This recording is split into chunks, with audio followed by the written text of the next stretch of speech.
Bonjour à tous, je suis Guillaume et bienvenue dans cette vidéo Santé des enfants et environnement, où je vais partager avec vous une nouvelle bonne pratique visant à réduire l'exposition de vos enfants aux polluants du quotidien.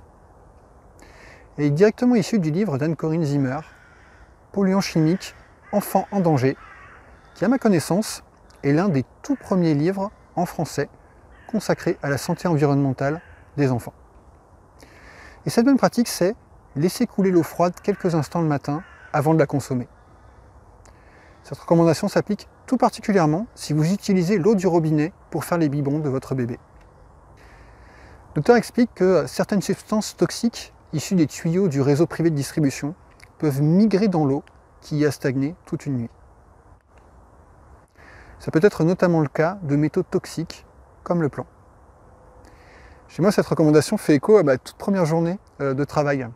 Jeune diplômé, j'ai débuté dans l'appui à la production d'eau potable à Valenciennes. Et je me souviens, en arrivant le matin, le premier jour, j'étais venu remplir ma gourde au robinet de l'entrée du centre régional. Et la personne de l'accueil, je crois un peu amusée parce qu'elle considérait comme certainement un manque de culture générale sur la distribution d'eau. Elle m'avait gentiment conseillé de laisser couler 1 à 2 litres d'eau si j'étais la première personne le matin à utiliser le robinet. Quelques temps plus tard, j'ai posé cette question aux opérateurs techniques de la distribution d'eau potable qui ont raffiné un peu la pratique et notamment en la rendant adaptable au cas par cas. Puisqu'on ne veut pas consommer l'eau qui a stagné dans les tuyaux du réseau privé, on peut laisser couler la première eau du matin jusqu'à ressentir un changement de température. En fait, ce changement de température indique qu'il s'agit à présent de l'eau qui circulait dans les tuyaux du réseau public, généralement plus fraîche. Anne-Corinne Zimmer précise que cette bonne pratique était recommandée par les autorités sanitaires de l'époque, en 2007.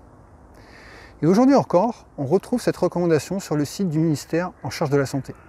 Je cite « Laissez couler l'eau avant de la consommer lorsqu'elle a stagné dans les canalisations, de quelques secondes à 1 à 2 minutes, en cas de stagnation prolongée, après plusieurs jours d'absence par exemple. » Et d'ailleurs, juste en dessous, sur leur site, on trouve une autre bonne pratique qu'il semble aussi important de partager autour de nous.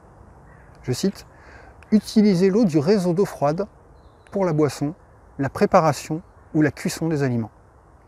Une température élevée peut favoriser le transfert dans l'eau des métaux qui constituent les canalisations et la dégradation de la qualité bactériologique. Ce qui implique en particulier pas d'eau chaude du robinet pour faire les biberons des bébés.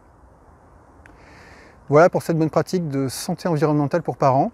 Si vous souhaitez progresser sur ce sujet et que vous vous demandez par où commencer, je mets dans la description un lien vers un guide que j'ai conçu pour accompagner vos premiers pas et qui est en téléchargement libre.